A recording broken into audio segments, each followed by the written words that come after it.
Bar HP-nya, Rins menghindar dengan Crimson Beacon, Dairon pun masuk, tapi Shadow Kill dikeluarkan. First blood karena Kairi, dan Retribution on point dari Sun Soo Jin. Mendapatkan banyak sekali keuntungan, Glory Hunt pun membuat double untuk Dairon, keuntungan berlipat RRQ Hoshi. Wow, mistakes terjadi tadi untuk Onyx di mana mereka ya start turtle-nya, tapi agak sedikit ragu juga untuk mempercepat turtle tersebut, dan tiba-tiba dari bagian belakang juga ada Sun Soo Jin yang sudah melangkah dengan quad shadow-nya.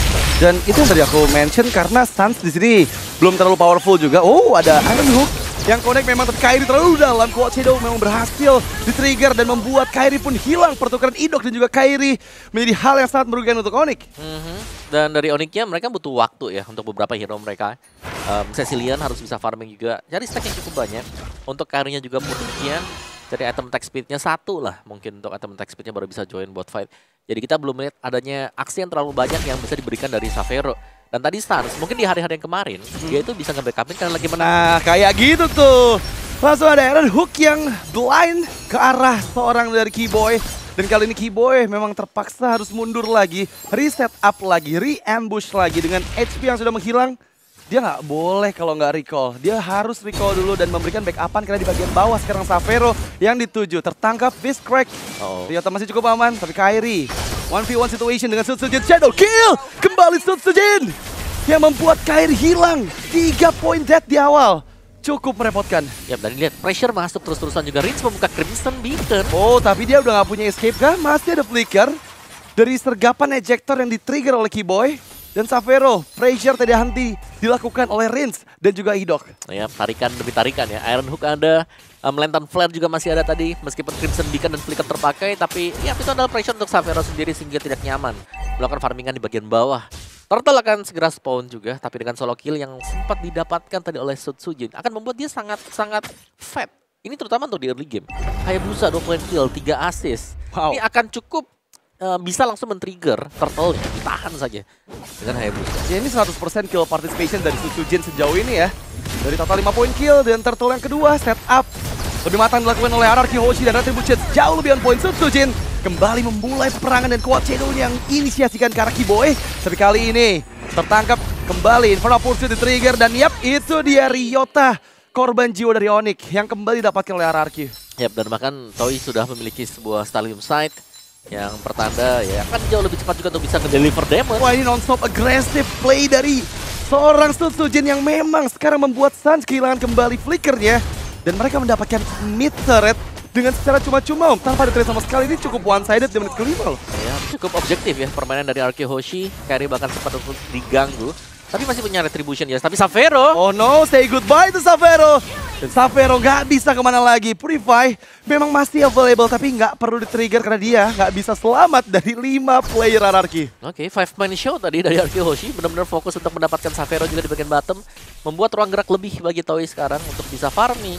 Untuk bisa mendapatkan objektif turret. Dan di bagian top akhirnya ada dorongan ya. Ada dorongan lane yang memang bisa dipanjangkan tadi oleh Kairi. Tapi hanya sebatas di sana. Dia akan terhenti juga. Wah, ini sebenarnya udah mulai 3 lane yang dipegang oleh RRQ ya. Karena lagi-lagi mereka berhasil menguasai semua situasi di early game tadi dan membuat power dari Jauhead dan juga Suyo ini nggak bisa dimaksimalkan oleh Onyx. Dan kali ini Kairi pun tertangkap. Meskipun ada bolihan yang dikeluarkan dan targeting karena Keyboy membuat Keyboy tereksekusi. Sun Soo Jin masuk dan double kill didapatkan. Kali ini mencari karena triple kill. Terkena efek stun dari Blade Surge tapi Sun Soo Jin still survive. Bahkan korban jiwa ketiga Ryota pun down. RRQ benar-benar mengganas di menit ke-6 ini. Ya, di menit ke-6 bahkan ya untuk shield base turretnya sudah pecah oleh Onyx. Mid, area mid yang dikuasai oleh RRQ Hoshi. Ini belum turtle yang keluar juga. Mereka akan bisa kembali melanjutkan team fight-nya. Mereka bisa memaksakan team fight-nya. Karena atribut menang, level menang, item menang juga. Dan tidak akan ada ruang yang terlalu banyak bagi Onyx sekarang untuk bisa keluar. Karena RRQ Hoshi dari tadi mereka mainnya 5-man show. Yeah. Mereka jalan, mereka berlima. Sangat jarang kita lihat mereka terpisah. Dan ini benar-benar gila banget sih RRQ. Di pembukaan match Royal Derby membuat Onyx seakan-akan dibuat gak ada space untuk mereka bisa mendapatkan farm ya. Karena lagi-lagi kalau kita ngebahas farm, Xavero butuh banget. Karena sejauh ini dia kena pressure di awal.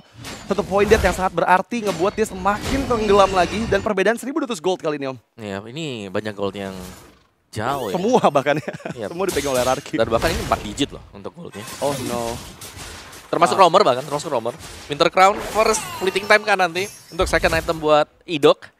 Karena ketika semua dipegang seperti ini ya jelasnya Onyx sedang tidak baik-baik saja ya. Kayak apapun yang bakal dilakukan dengan Onyx pastinya akan tampak salah juga karena mereka sedang kalah level, mereka sedang kalah item dan mereka belum bisa keluar dari area mereka. Ingat nih, mereka memang punya Karim, mereka punya Cecilion, tapi dua hero ini cukup butuh waktu untuk jadi.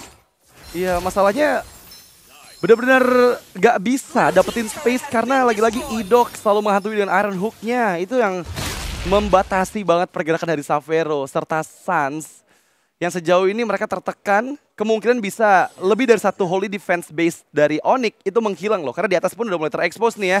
Dan itu akan sangat berpengaruh nanti di Lord pertama yang akan muncul di 50 detik lagi. Oke, ini menunggu ya untuk jadi. Oh, Kiboy. Hampir aja.